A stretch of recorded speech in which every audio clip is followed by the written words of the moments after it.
नमस्ते दोस्तों, inspired story 90 पर आपका स्वागत है। यहाँ हम आपको वो किस्से सुनाएंगे जो जीवन की सच्चाई को छूते हैं और आपको सोचने पर मजबूर करते हैं। तो चलिए हमारे साथ इस कहानी से जुड़े रहिए। तिब्बत की हरी भरी पहाड़ियों के बीच बसे एक छोटे से गांव में तेनजिन नाम का एक युवा भिक्षु रहता था। छोटी उम्र से ही तेनजिन बौद्ध धर्म की शिक्षाओं की ओर आकर्षित हो गए थे। उन्होंने अस्तित्व के रहस्यों को समझने की कोशिश में अपने दिन शांत चिंतन में बिताए। एक सुहानी सुबह जैसे ही भोर की पहली किरणें धरती को चूमी, तेनजिन अपने बुद्धिमान संतों और श्रद्धेय शिक्षाओं के लिए प्रसिद्ध एक दूर के मठ की तीर्थ यात्रा पर निकल पड़े। ऊबड़ खाबड़ रास्ते पर उन्हें एक थके हुए यात्री का सामना करना पड़ा, जिसने पहाड़ों के भीतर छिपी एक पवित्र गुफा के बारे में बात की। एक ऐसी जगह जहां साधक गहन अंतर्दृष्टि प्राप्त कर सकते थे। जिज्ञासा और ज्ञान की प्यास से प्रेरित होकर तेनजिन ने अपने मूल पाठ्यक्रम से भटकने और रहस्यमय गुफा का पता लगाने का फैसला किया। जैसे जैसे वह पहाड़ों में गहराई तक गया, हवा प्रत्याशा से घनी हो गई और चट्टानी इलाके में प्राचीन ज्ञान की फुसफुसाहट गूंजने लगी। आखिरकार तेनजिन गुफा के प्रवेश द्वार पर पहुंचे।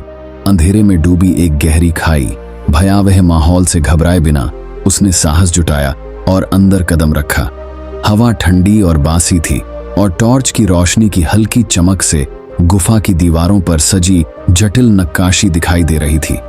कई दिनों तक तेनजिन ने एकांत में ध्यान किया, आत्मज्ञान की तलाश में अपनी चेतना की गहराई में डूबे रहे। उसका दिमाग एक कैनवास बन गया जिस पर ब्रह्मांड ने अपने रहस्यों को चित्रित किया, और प्रत्येक रहस्योद्घाटन उसे उस मायावी सत्य के करीब ले आया जिसकी उसे तलाश थी। लेकिन जैसे जैसे सप्ताह महीनों में बदल गए, तेनजिन की एक समय की तीव्र बुद्धि लड़खड़ाने लगी। उसके विचार धुंधले हो गए और जो स्पष्टता उसके पास थी वह रेत के कणों की तरह उसकी उंगलियों से फिसलने लगी।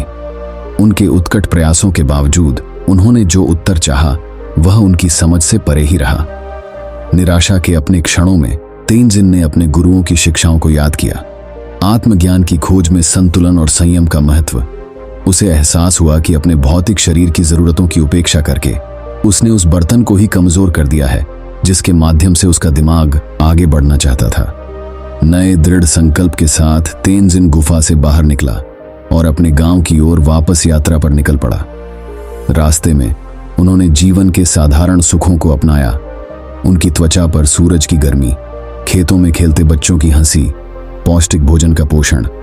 अपनी वापसी पर तेनजिन ने अपने साथी भिक्षुओं के साथ अपने अनुभव साझा किए और मन के पक्ष में शरीर की उपेक्षा के खतरों पर जोर दिया। उन्होंने उनसे अपने अस्तित्व के सभी पहलुओं में सामंजस्य खोजने का आग्रह किया, न केवल अपनी आत्माओं का बल्कि अपनी शारीरिक आत्मा का भी पोषण करने के लिए।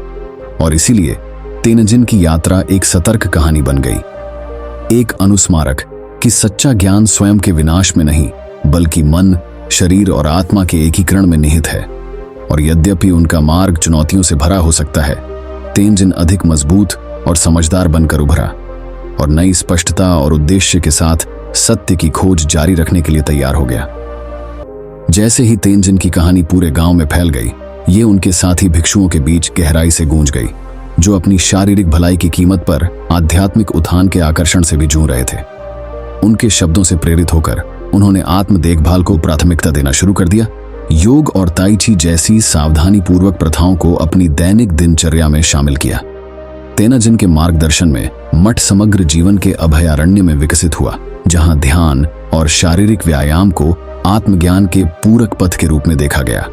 साथ में भिक्षुओं ने अपने बगीचों की देखभाल की, पौष्टिक भोजन की खेती की और अपने सभी कार्यों में सचेतनता का अभ्यास किया।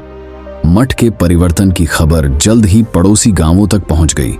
दूर दूर से साधक यहां आए, जिन्होंने न केवल आध्यात्मिक मार्गदर्शन बल्कि संतुलित जीवन का ज्ञान भी मांगा।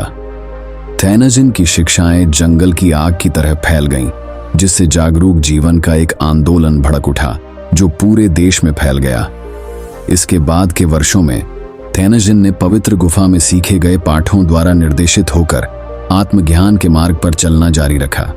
हालांकि यह यात्रा चुनौतियों और असफलताओं से भरी थी, फिर भी वह सद्भाव और संतुलन के प्रति अपनी प्रतिबद्धता पर दृढ़ रहे और इसलिए तेनजिन की विरासत कायम रही। अंधेरे में डूबी दुनिया में प्रकाश की एक किरण, जिसने उनके रास्ते में आने वाले सभी लोगों को याद दिलाया कि सच्चा ज्ञान स्वयं के विनाश में नहीं, बल्कि मन, शरीर और आत्मा के एकीकरण में निहित है। नंबर 1, लगाव।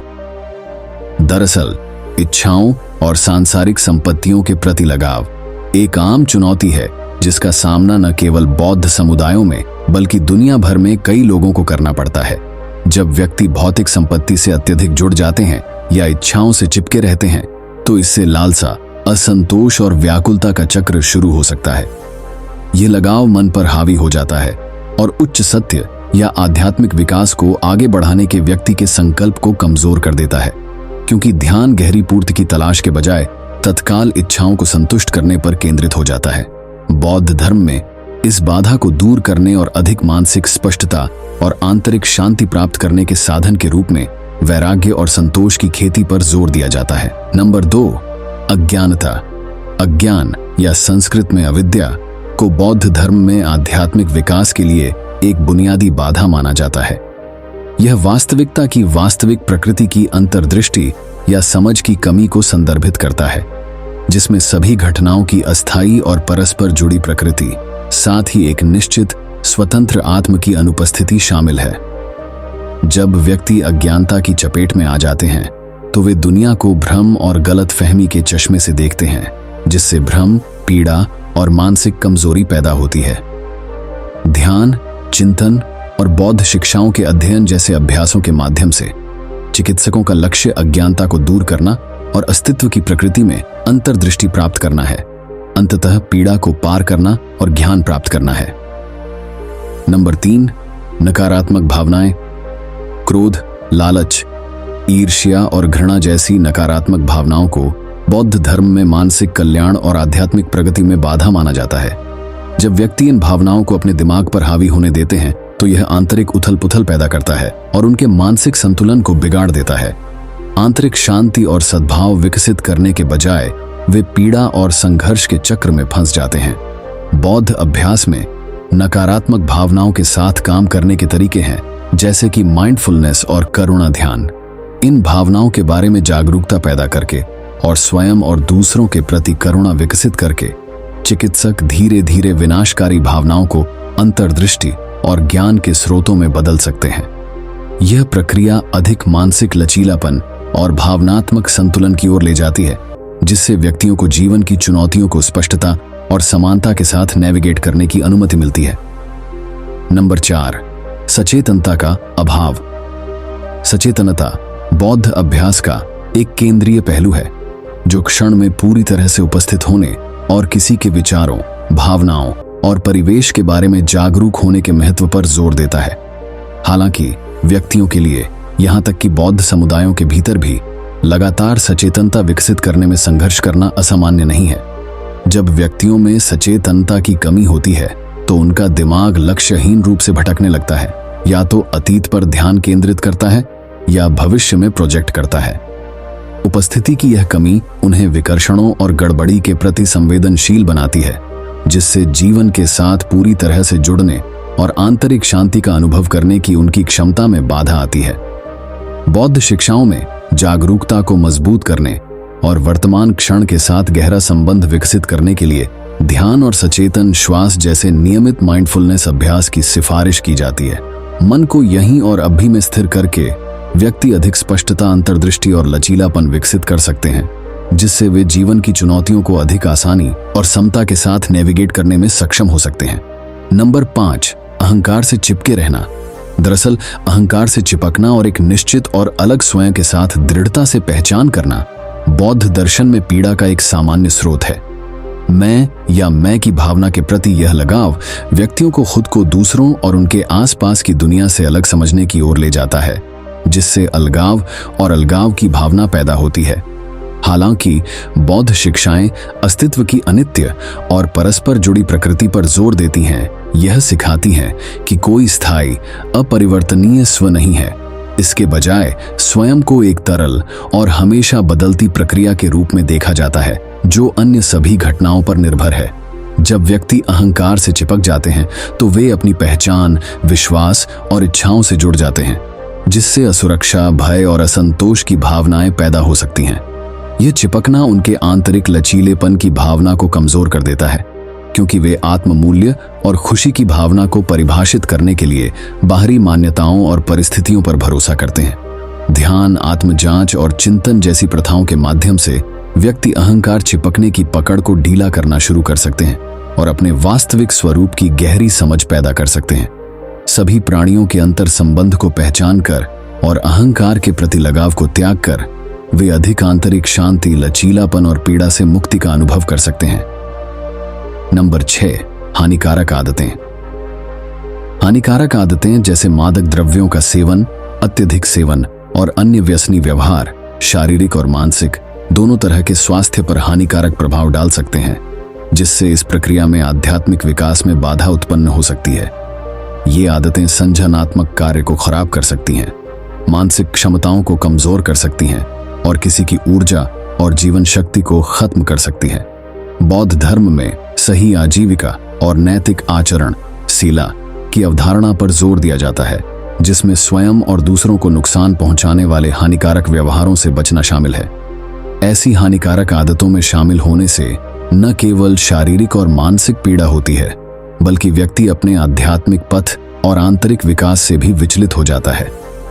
सचेतनता, आत्म जागरूकता और अनुशासन विकसित करके व्यक्ति हानिकारक आदतों को पहचान और संबोधित कर सकते हैं, धीरे धीरे खुद को उनकी पकड़ से मुक्त कर सकते हैं और आध्यात्मिक विकास के लिए जगह बना सकते हैं। संयम, आत्म संयम का अभ्यास करने और अच्छी आदतें विकसित करने के माध्यम से व्यक्ति अपनी ऊर्जा और जीवन शक्ति को पुनः प्राप्त कर सकते हैं, अधिक मानसिक स्पष्टता, लचीलापन और आध्यात्मिक कल्याण को बढ़ावा दे सकते हैं। नंबर 7, आध्यात्मिक साधना का अभाव। आध्यात्मिक साधना की उपेक्षा करने से व्यक्ति आध्यात्मिक रूप से स्थिर हो सकते हैं और नकारात्मक प्रभावों के प्रति संवेदनशील हो सकते हैं। बौद्ध समुदायों में जहां आध्यात्मिक अभ्यास के मूल्य पर जोर दिया जाता है, कुछ व्यक्तियों के लिए आत्मसंतुष्ट या विचलित हो जाना, नियमित ध्यान, प्रतिबिंब या मन और आत्मा को पोषण देने वाले अन्य विषयों में संलग्न होने में असफल होना असामान्य नहीं है। नियमित आध्यात्मिक अभ्यास जैसे ध्यान, प्रार्थना, धर्म ग्रंथों का अध्ययन और करुणा के कार्य स्वयं की समझ और वास्तविकता की प्रकृति को गहरा करने के लिए आवश्यक हैं।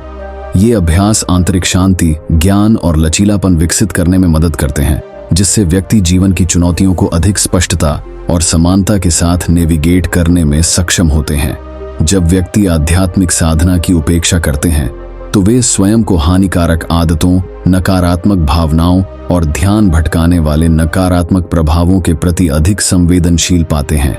आध्यात्मिक अभ्यास को पुनः प्रतिबद्ध करके और इसे अपने जीवन में प्राथमिकता बनाकर व्यक्ति अपनी आध्यात्मिक यात्रा को पुनर्जीवित कर सकते हैं, अपने आंतरिक ज्ञान के साथ फिर से जुड़ सकते हैं और अर्थ और उद्देश्य की गहरी समझ विकसित कर सकते हैं।